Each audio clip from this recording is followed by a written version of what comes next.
Hello YouTube, Hiker Daniel here. Last video we talked about Pokemon and Pokemon event cartridges, which is a way to legally get special event Pokemon like Jirachi and Manaphy in this day and age, years after their event dates ended. However, then I realized there's another way to legally get Manaphy and a bunch of other rare legendaries in these days.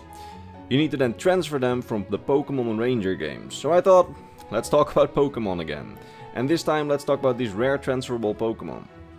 Now, this is another quite obscure piece of Pokemon history. Not many people played the Pokemon Ranger series, and of the people that played it, only a select few ever used the transfer feature. Let me explain how it worked. In the Pokemon Ranger games, after you completed the main story, you unlocked special missions, so-called RangerNet missions. These were special missions where you did the short story involving a legendary Pokemon that you, the Ranger, had to capture.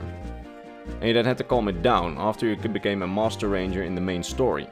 Now, when the first Pokemon Ranger released in 2006, it contained a couple of special missions for RangerNet. It really wasn't anything special, just some fun post-game missions with some legendaries. But then, on January 20th, 2007, Nintendo.com revealed a little secret. If you used a certain button combination, you would unlock a password screen in RangerNet. They then said that this special password screen gave you the ability to get another special mission. And then Nintendo's website revealed the password for the mission: recover the precious egg. This was what the mission was called. This mission entailed that the Ranger gang finds a weird washed up stone. When brought to the professor, it turns out it's not a stone at all, it's a Manaphy egg. But oh no, then the egg is stolen. Of course it is. And then you, as the Master Ranger, have to recover it. It's a really short mission, almost no effort needed at all compared to earlier missions in the story and other missions on RangerNet. But when the mission is finished, the gang finds out with the help of the professor that Manaphy's egg cannot hatch in the Pokemon Ranger region, the region named Fior. So they decide to send it to a faraway place, a faraway region where it can be hatched. This faraway place being the Sinnoh region. The mission is now finished and a new option is added to the RangerNet screen, the Send Egg option. You can then choose to open a wireless signal on your Ranger DS that allows a second DS that contains any of the Gen 4 games to pick it up and then connect to Pokemon Ranger.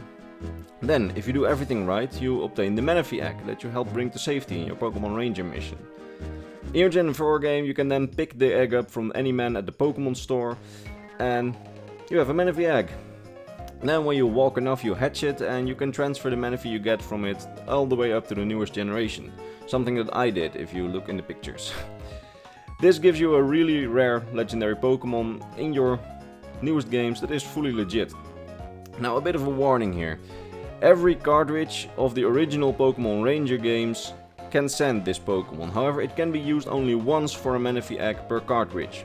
I had the luck to pick one up online secondhand from someone that had never used the option, as at the time he had no idea that it was possible, but I had to specifically ask him if he used it before buying, because if he had used this and I bought the game, I would have had a great game but no Manaphy. And that meant that I couldn't show it in this video. As it does not matter what you do, whether you delete the save file, replay the Manaphy mission or whatever else you do with the cartridge, the egg isn't coming back after you transferred it once, making this one harder and harder to obtain legit as more time passes since the Pokemon Ranger games were released. So if you want to use this trick, inform with your seller, your second-hand seller, if the Manaphy code is used or not on your game. Now, other than the original Pokemon Ranger game, there are two other Pokemon Ranger games, Pokemon Ranger Shadows of Almia and Pokemon Ranger Guardian Stones. And these were some great games, and they too contained Pokemon to be transferred to Gen 4. Pokemon Ranger Shadows of Almia contained another mission for a Manaphy egg, a mission to get a Riolu, and a mission to transfer the legendary Pokemon Darkrai to you for Gen 4 games. Guardian Stones, on the other hand, offered the opportunity to also transfer Pokemon. It offered to transfer a Manaphy egg, which is basically the series staple of Pokemon Ranger. But next to Manaphy, it offered to transfer Deoxys, Heatran and Shaymin. These are some really valuable Pokemon, but unlike the Manaphy from the first generation of Pokemon Ranger, these aren't so easily available anymore when you just pick up some second-hand copy and ask your seller if they have used the code or not. You see, by the time of the other Ranger games than the original one, Nintendo started distributing the special missions through the internet rather than through passwords. It worked a bit like Mystery Gift. You could only obtain a mission for a short time by connecting to the RangerNet online and then transfer the Pokemon through wireless Mystery Gift to your DS using the first DS.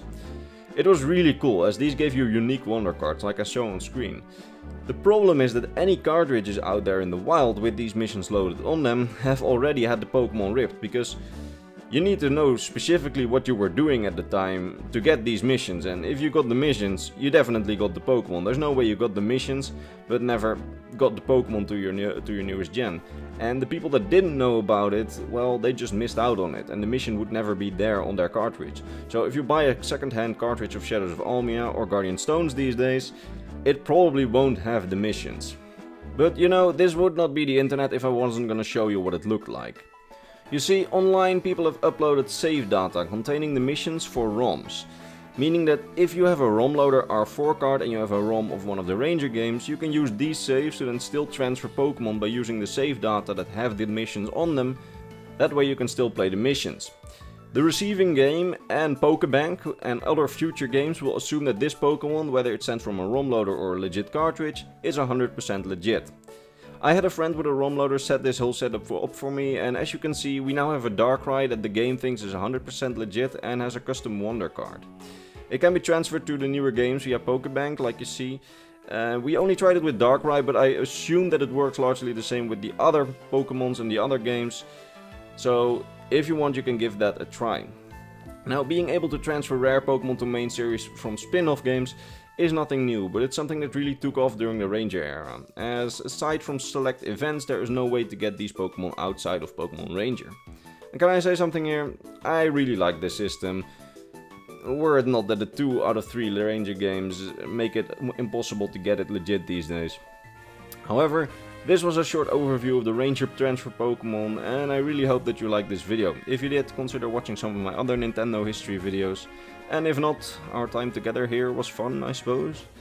Now, I need to get back to playing some more Pokemon Ranger.